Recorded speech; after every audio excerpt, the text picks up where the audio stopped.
Digital Ghosts in the Modern Classroom is an article written by Ashley Hink, published on March 29, 2018. It criticizes the current digital pedagogy represented in schools. Hink discusses that students often expect that business and computer classes will involve learning about basic digital skills such as making YouTube videos, HTML websites, and Photoshop, as well as taking these skills and applying them to their professional lives. They assume the digital media classes will be like many of their other classes, producing whatever product the teacher asks for in a well laid out, step-by-step manner, leading to a good grade. Teachers often promote websites and platforms that remove the need for technical knowledge, such as Wix, Giphy, and Google Docs. These websites have a limited range of creativity and spaces for students to explore and discover, and restrict their choices. This is so teachers can give their students rigid instructions with a specific marking scheme. I agree with this. In my educational experience, teachers always promoted websites that were extremely user-friendly, with easy cut and paste methods. There were limited things we could do. Looking back now, I see how this lacked creativity, but in the moment, I thought it was very useful. Typically in school, there was always a rigid marking scheme, a right answer and a wrong answer, and most students wanted to know how to get from point A to point B and get the good grade.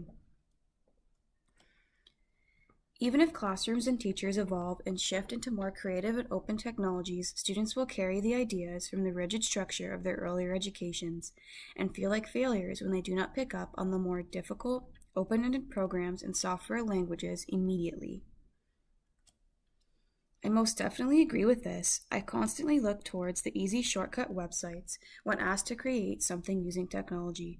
I use things I know, like PowerPoint or Prezi. It's important for me to learn more complex software in order to incorporate these aspects into my own classroom, so my students are not missing out like I did.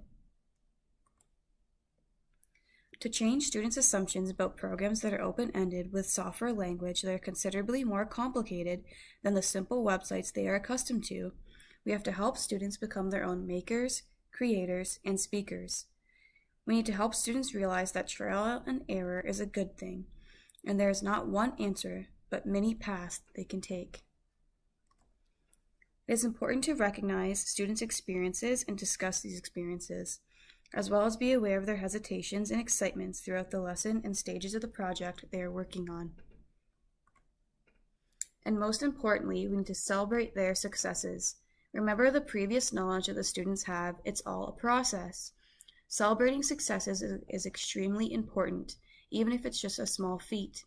If they feel excited, like they're accomplishing something, they'll feel more positive about continuing working. I know that I feel that the more excitement and positive reinforcement that is given to me, the better I will do, and the better my future students will do when I give that to them.